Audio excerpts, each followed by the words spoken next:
aquí en la Facultad de Ciencias este 2 de mayo de 2019 para inaugurar el ciclo de conferencias de áreas naturales protegidas, Sierra de Guadalupe y La Armella, su manejo y conservación. Este trabajo en conjunto se hace con el Laboratorio de Vertebrados de la Facultad de Ciencias de la UNAM y el grupo justamente de Sierra de Guadalupe por parte de SEDEMA. Las conferencias son, a manera de divulgación, son bastante interesantes. Y bueno, que tenemos el gusto justamente que nos acompaña en la parte de la inauguración el geógrafo Leonardo Barragán, que ahorita le cedemos la palabra para dar esa apertura al evento.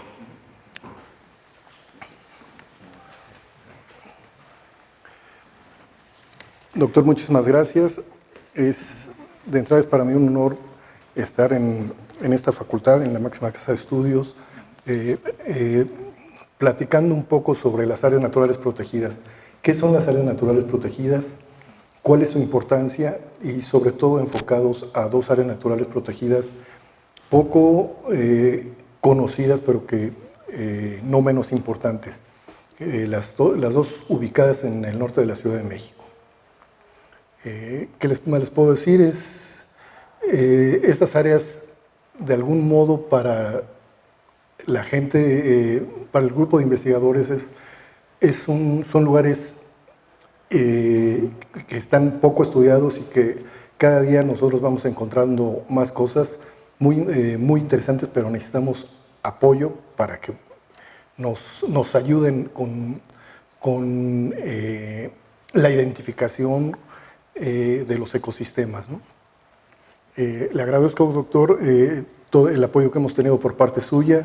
Le agradezco sobre todo a mi equipo de trabajo, Miri, Julio, no está presente, Toño, doctor, Alejandra, Chucho, Juan, Diego, por su invaluable apoyo para la realización de este evento. Muchísimas gracias. Bueno, entonces damos inicio. Entonces, la primera conferencia va a estar justamente por el geógrafo Leonardo Barragán, Guerrero, que se llama Áreas Naturales Protegidas, Sierra de Guadalupe y La Armella.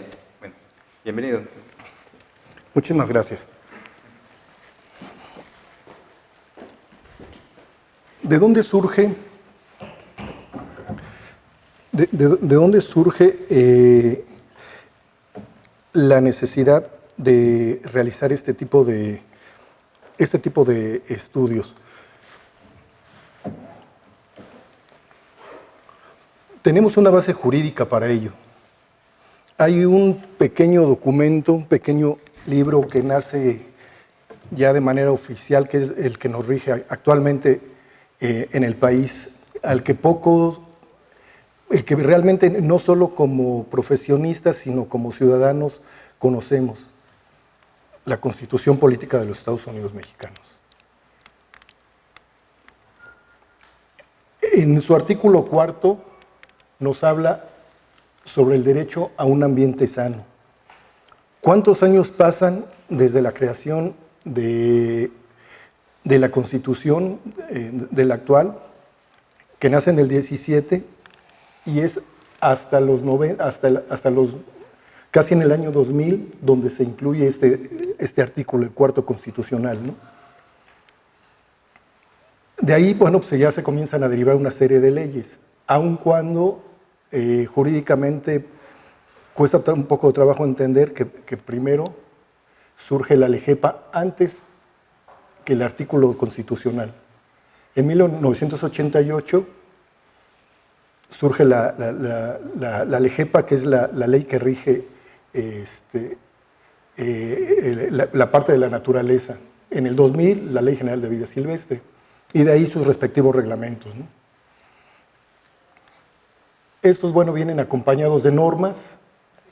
La norma oficial Semarnat 059-2010 y la norma oficial, la NOM 015 Semarnat Zagarpa 2007. Esta última nos habla del fuego, de la utilización del fuego.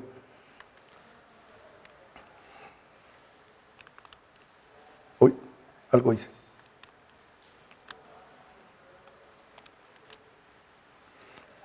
Ahora bien, localmente el año pasado surge la Constitución en la Ciudad de México. En esta incluimos, me suenan muchos, se incluye el derecho a un ambiente sano. En el artículo 16 se habla del ordenamiento territorial y de la integración del sistema de áreas naturales protegidas. ¿Cuántos años pasan? Vuelvo con las edades, para que tengamos esta protección. No así, esta protección ya es de manera oficial que el gobierno la tiene. Sin embargo, en cada etapa se tuvo cierta protección. En la época prehispánica tenía cierta protección, llegan los españoles, también hubo ciertas restricciones. Sin embargo, siguió existiendo el tomar más de la naturaleza, de lo que la naturaleza nos puede brindar, ¿no? El 2 de enero de este año surge el Reglamento Interior del Poder Ejecutivo de la Administración Pública. En él nos mandata en el artículo 190, que habla sobre las funciones que tiene la Dirección General del Sistema de Áreas Naturales Protegidas, que es a la que pertenecemos. Bien, en este reglamento están las atribuciones de la SEDEMA y, como les mencionaba en el artículo 190, las atribuciones para la administración de estas ANPs.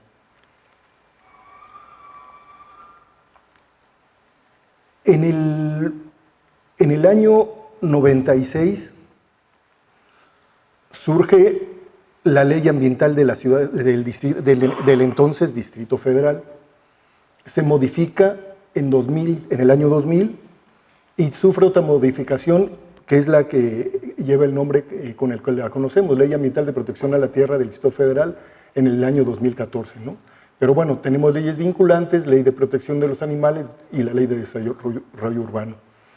Y una de las normas oficiales que principalmente nos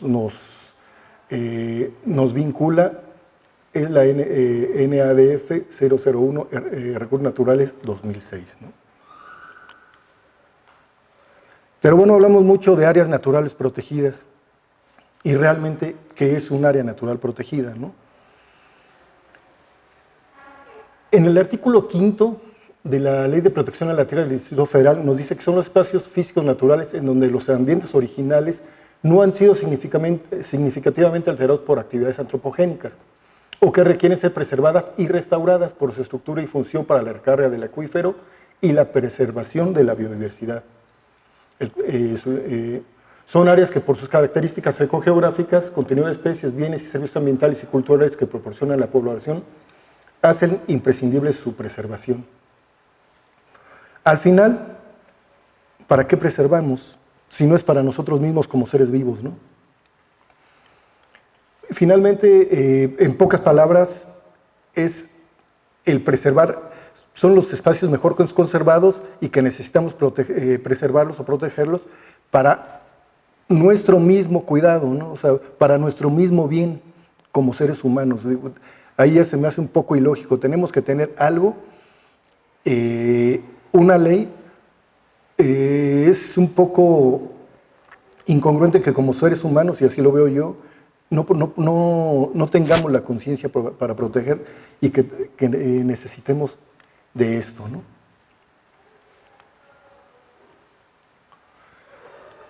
Las áreas naturales protegidas se rigen por un instrumento. Es el primer instrumento rector, que es el programa de manejo. La definición del programa de manejo igual viene establecida en el artículo 5 de la Ley de Protección a la Tierra del Distrito Federal y nos dice que es el instrumento de planeación y regulación que establece las actividades, acciones y lineamientos básicos para el manejo y la administración de las áreas naturales protegidas, ¿no?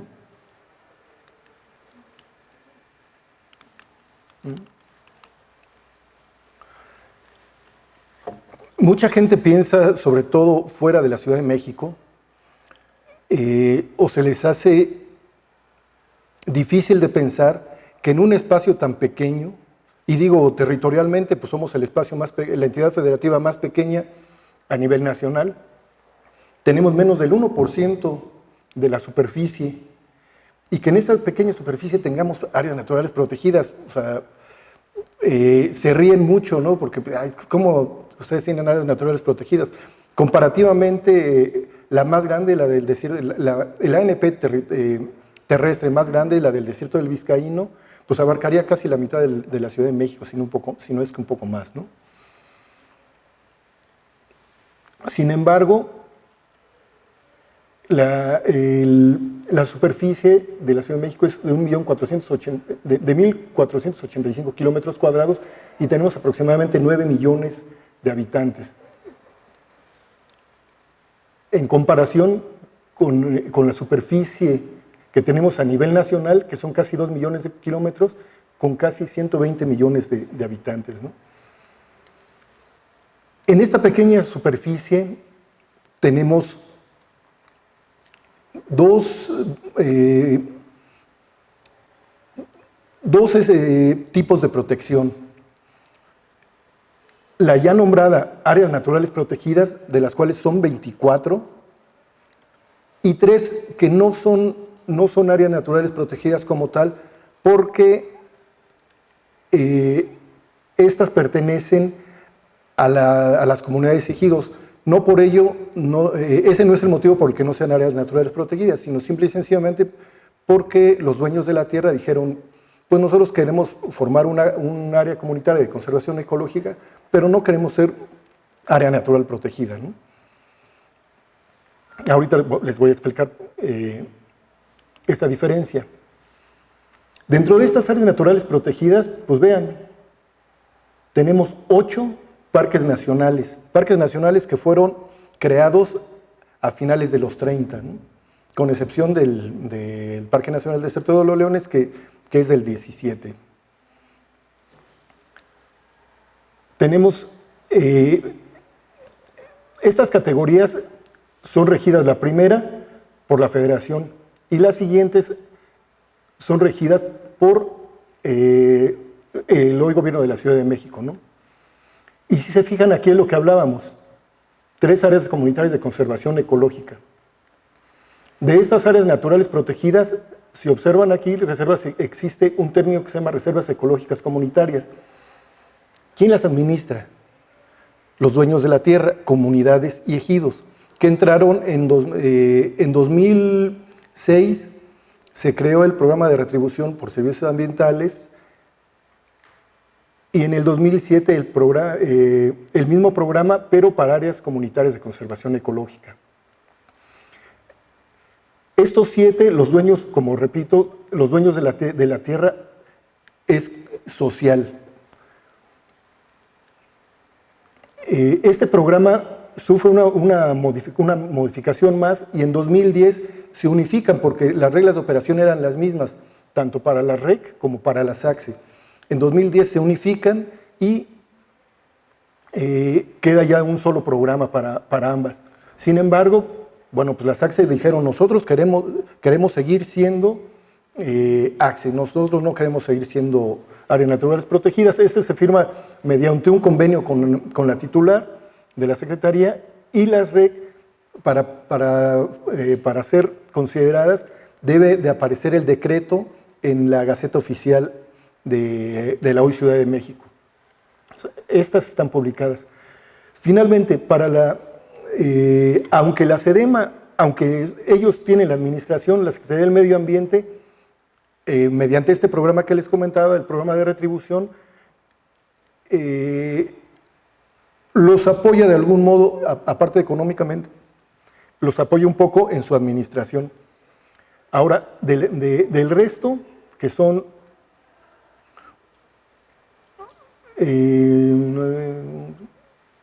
12, esta sí tiene la administración total, la Secretaría del Medio Ambiente de la Ciudad de México, ¿no? Son 4 zonas sujetas a conservación ecológica, son 5 y son 4 de conservación ecológica. ¿Cuál es la diferencia entre una y otra? La verdad es que no lo hay. La diferencia radica en que estas fueron declaradas o decretadas en los 90, entre el 88, 89 y los 90, y estas posteriores. La zona ecológica y cultural tenemos 2, y una zona de protección hidrológica y ecológica. O sea, tanto necesitamos el agua y solo tenemos una ANP con esta categoría. Pues imagínense la importancia de esta ANP, ¿no?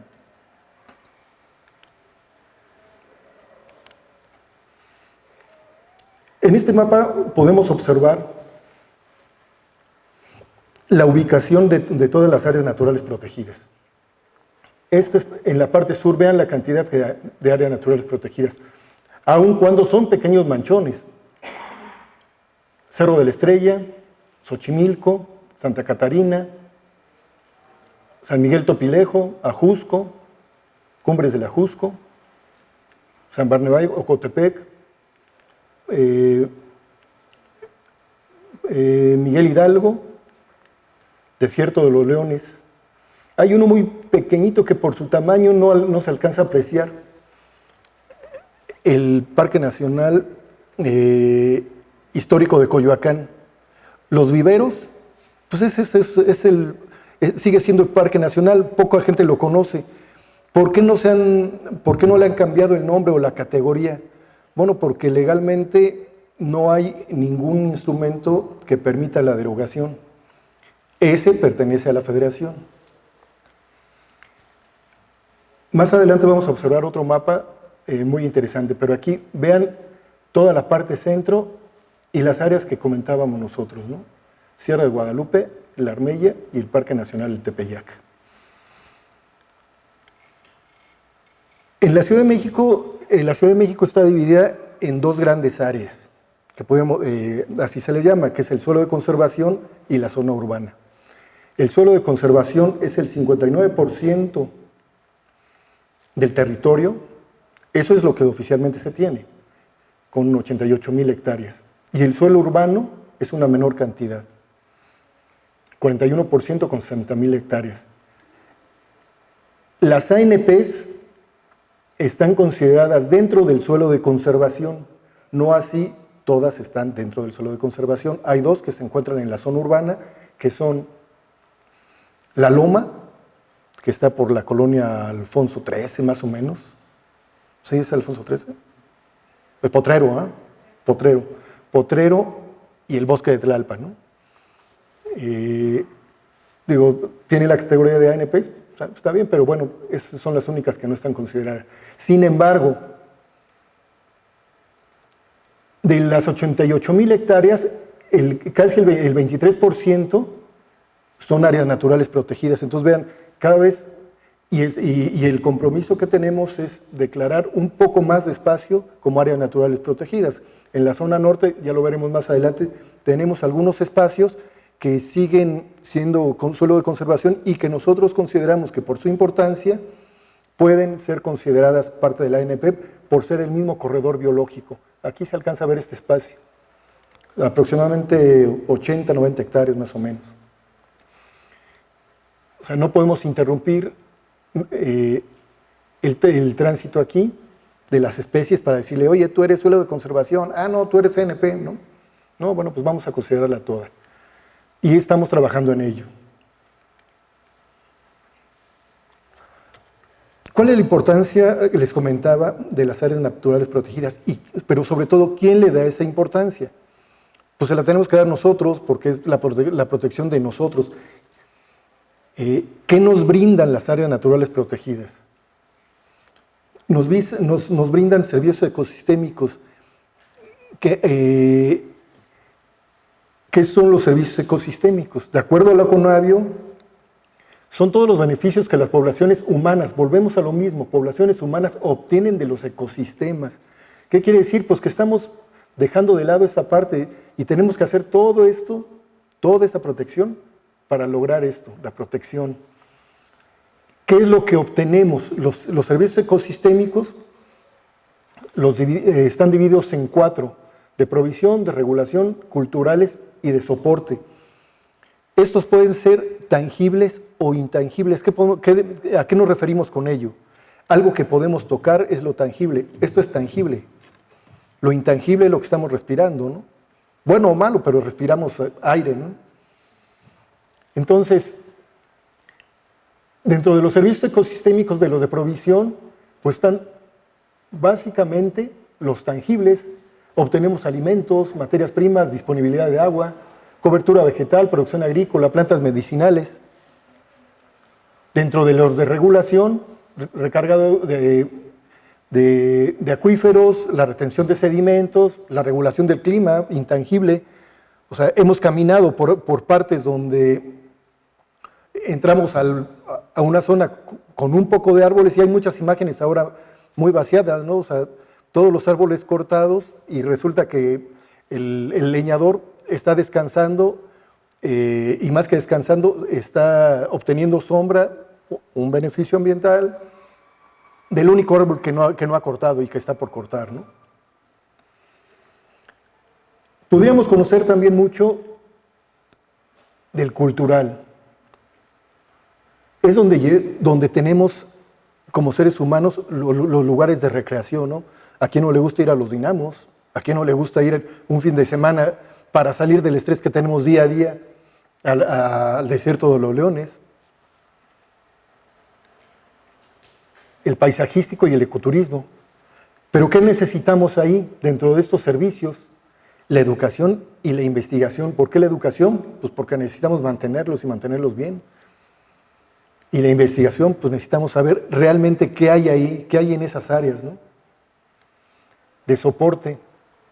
Pues ahí está, intangible, oxígeno para la atmósfera, el equilibrio de los procesos ecosistémicos, mantenimiento de la biodiversidad, refugio de especies, de las pocas especies. Por eso los zoológicos a veces son una parte de las incongruencias, ¿no? Tenemos que tener animales enjaulados para que la población los conozca. Cuando nosotros estamos acabando con el hábitat, con ese hábitat y a la larga, pues con nosotros mismos, ¿no? Y bien, ya ahorita entramos en lo que son las dos áreas naturales protegidas de las que les venimos a platicar. Sierra de Guadalupe y la Armella. Fisiográficamente es una misma unidad, es exactamente la misma. O sea, no hay una separación. El problema es administrativo. Para realizar esta área natural protegida, Sierra de Guadalupe, se expropió los terrenos a 6 ejidos. San Miguel Chalma, San Pedro Zacatenco, Santa Isabel Tola, por mencionarles algunos. Pero de repente se expropian más de 600, casi 700 hectáreas, 688. Y de repente se dan cuenta, años después, más de una década después, que quedaron como 200 hectáreas sin ningún tipo de protección. Se investigó y pues resulta que no era de nadie esos terrenos, y es pues la parte contigua. Y entonces crean la Armella. Digo, la verdad es que para mí, yo en ese asunto jurídico no lo conozco bien, pero para mí hubiera sido más fácil haber anexado o haber agrandado la Sierra de Guadalupe que haber creado la Armella, pero bueno, los abogados por algo lo hicieron, ¿no? La Sierra de Guadalupe es de los primeros lugares a los que llega poblaciones humanas. Prueba de ello es que se han encontrado, y a la fecha existen petroglifos en la zona, poco conocidos. La verdad es que hay que observar mucho para poder encontrarlos. Pero resulta que también, y esto me tiene muy intrigado, he platicado con mi equipo sobre esto, digo, está la autoría del artículo, pero se ha encontrado en la zona, no en el cerro. El cerro es pura roca, ahí difícilmente pudieron haber encontrado esto, desde mi punto de vista, pero sí en la parte baja, a donde llegaba el agua, haber encontrado esto: mamuts, caballos, perezosos, Este caballo pues, es el antecesor de lo que conoceríamos, ¿no? Tortugas. Y los principales asentamientos datan de 1200 antes de Cristo.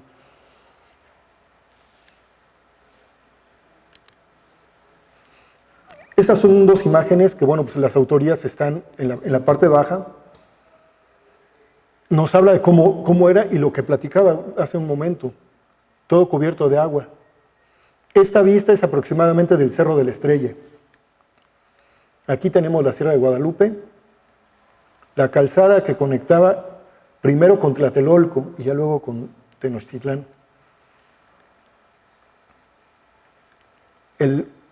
La obra monumental de Nezahualcóyotl para evitar la mezcla de agua salobre con dulce, el albardón.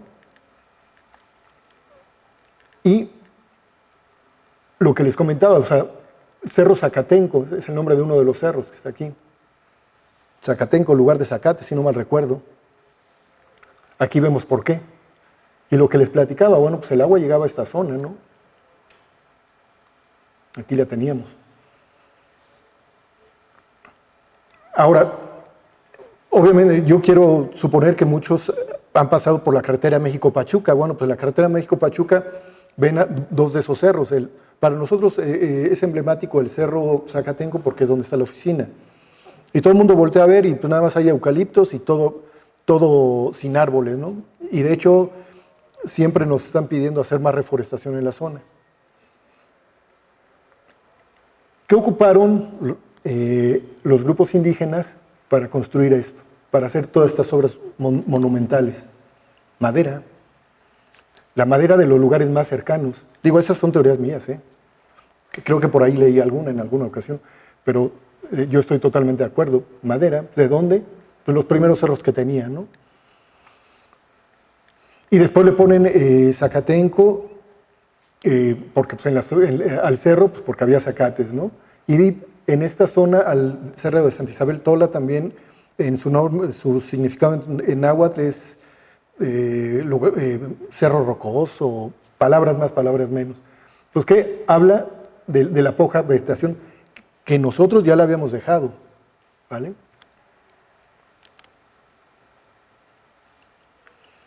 ¿Qué podemos encontrar en la zona? Mucho pirul. ¿Originario? No.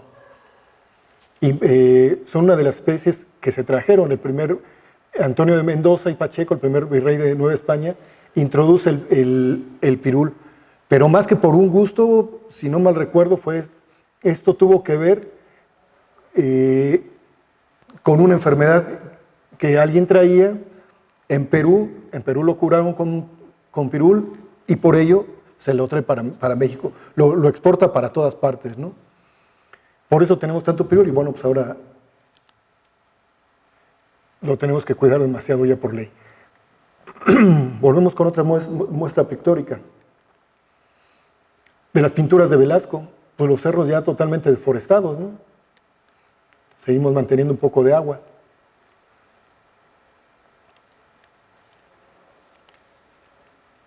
Parque Nacional del Tepeyac.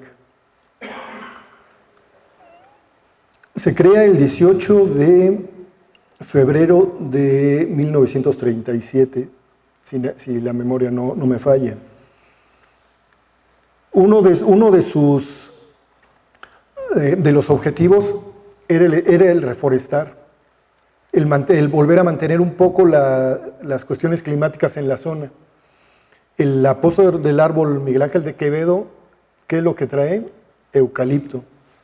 Y ese fue, el sembrar eucalipto en esta zona, fue uno de los motivos para declarar 1.500 hectáreas del Parque Nacional.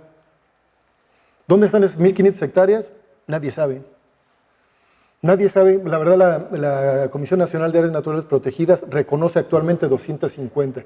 De las 250, pues está la colonia, dentro de esas 250 hectáreas está la colonia Santa Isabel Tola, está pues toda esta zona urbana. Nada más reconoce la mitad de este cerro y este. Y esas son sus 250 hectáreas. De las otras 1.250, no sabemos.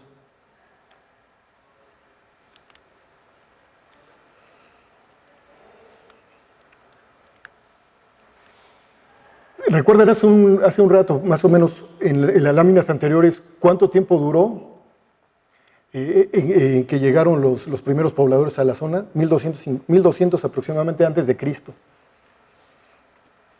En 1972 surge la primera cumbre de la Tierra en Estocolmo, en el 87 Viena, Protocolo de Montreal, Declaración de Río, Protocolo de Kioto, tal. O sea, sumemos 1200 más 1979, son un chorro de años, ¿no? ¿Y cuándo comienza a llegar en México? La LEGEPA en el 88.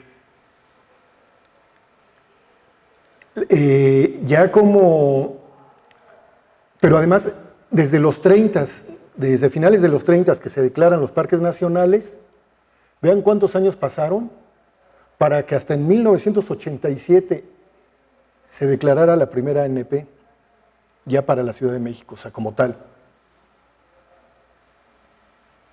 No, miento, en 1989, ¿va?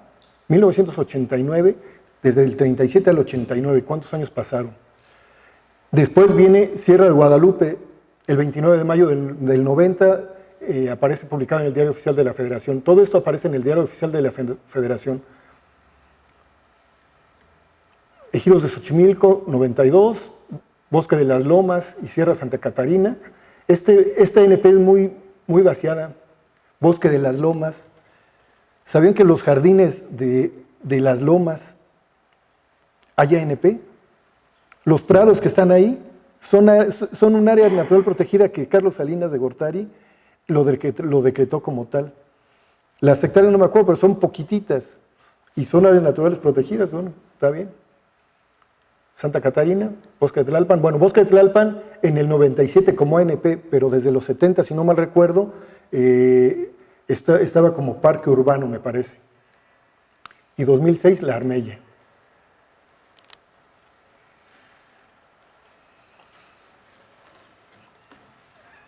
Sierra de Guadalupe es declarada como tal el 29 de mayo de 1990. La declaratoria menciona, si no mal recuerdo, que 2 o 3 años después se tenía que haber establecido su programa de manejo. Sin embargo, es hasta diciembre de 2003 que se realiza.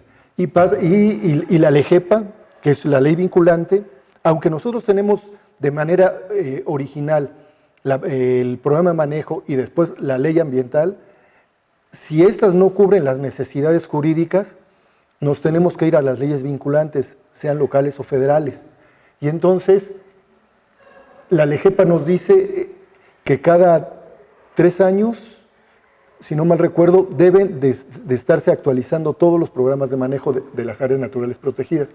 Sin embargo, aquí pasaron 13 años. Hasta el 8 de noviembre de 2016 se le da una manita de gato a ese instrumento, ¿no?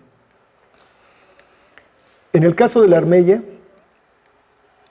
que se declara en junio, creo que es el 10 de junio de 2016, ese mismo año se establece el programa de manejo y pasan 10 años para que sea actualizado. O sea que ahorita estamos ya en tiempo de darle una nueva manita de gato al instrumento. Fotografías de cómo estaba la zona en Cuautepec.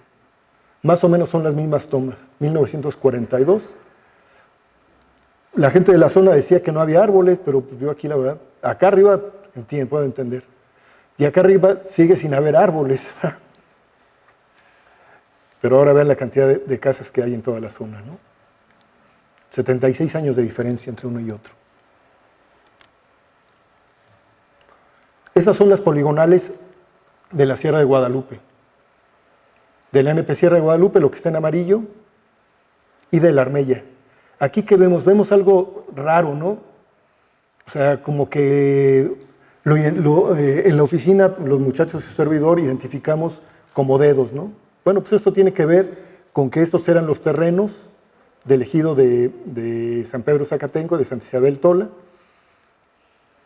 y esta parte pues desconocemos, ¿no? Sin embargo, la verdad es muy difícil trabajar en una ANP que tiene este tipo de forma.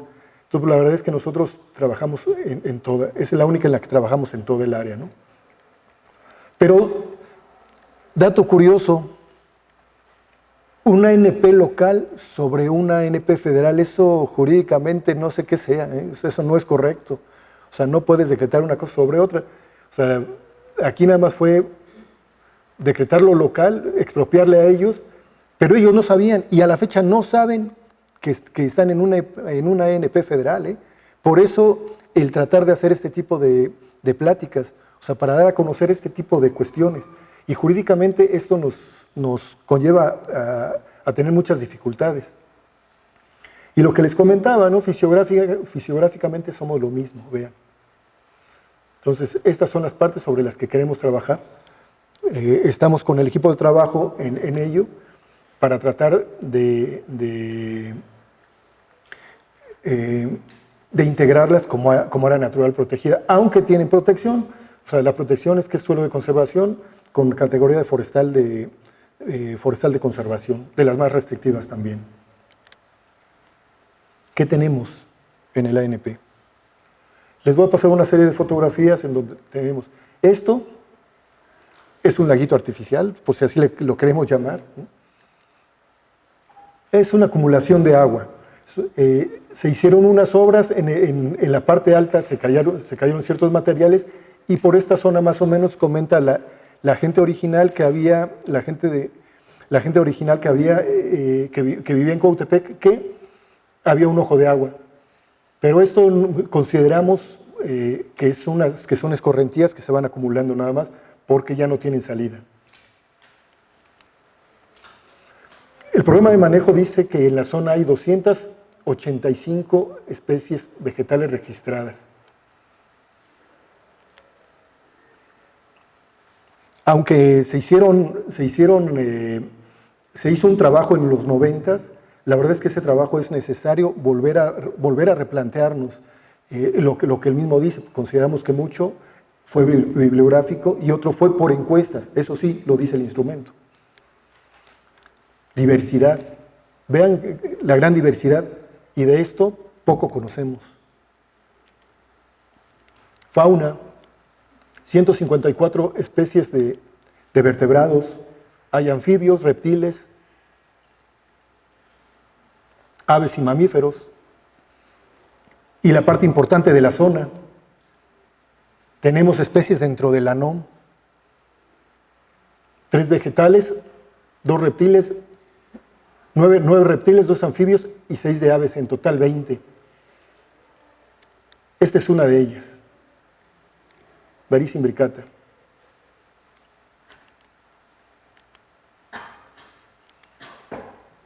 ¿Qué problemas tenemos en el ANP? Al no conocer, al vivir a un lado de un cerro, el cual no lo han terminado es importante decir, no lo han terminado de habitar, no porque no quieran. O sea, el humano vive, no le importa las piedras que estén cayendo, él va a vivir ahí. Unas bardas que se hicieron en los 90s que le costó al gobierno una fortuna porque fue un préstamo del Banco Interamericano de Desarrollo. Eso es lo que ha detenido, pero no ha detenido los tiraderos de basura. La gente prefiere vivir a un lado y tirar la basura, platicábamos hace un rato, que tener esto limpio enfrente de tu casa y verlo como un jardín, ¿no? Para mí sería 1000 veces mejor, pero no, la verdad es que la gente prefiere esto. Introducción de especies exóticas, mucho. Ferales tenemos bastante. Extracción de especies, sí. Asentamientos irregulares también. Residuos sólidos, bueno, basura. Prácticas no permitidas. Y incendios forestales, ese es importantísimo. Se quema así, pero o sea, el fuego es buen amigo y es necesario para todas las zonas boscosas. Si fuera natural, se daría cada cierto tiempo.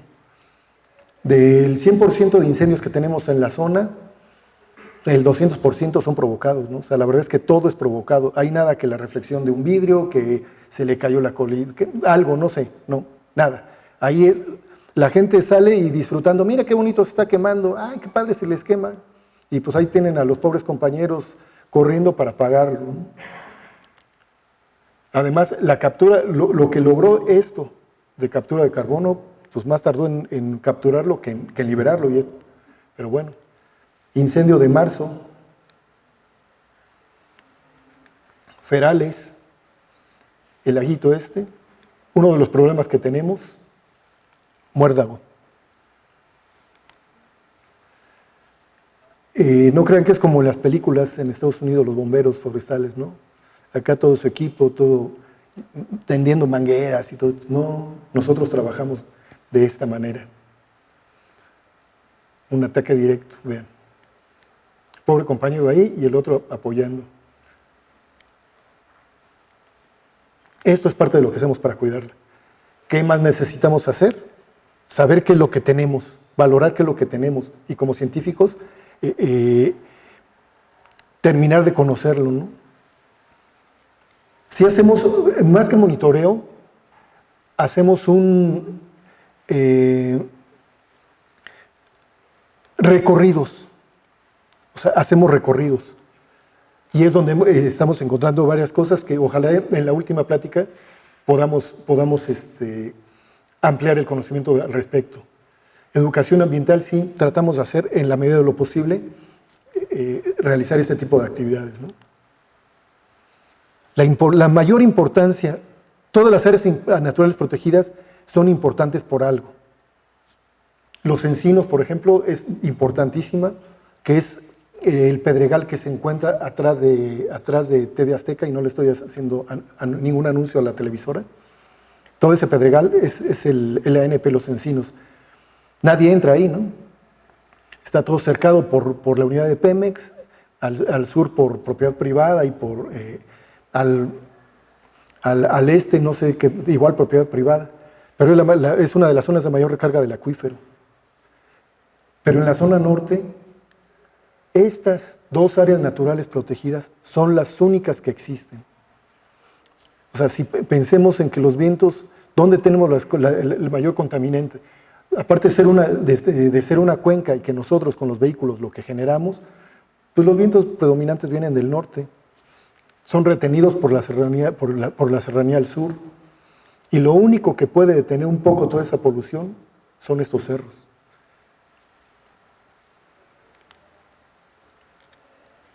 Con estas fotografías termino esta pequeña plática. Vean, está tomada más o menos desde la Cruz, si no mal recuerdo. Vean, parte de Cuautepec, y solo porque existe la barda, no están hasta acá. Solo por esa barda. Y barda que en algunos lugares ya es una banqueta, no es barda.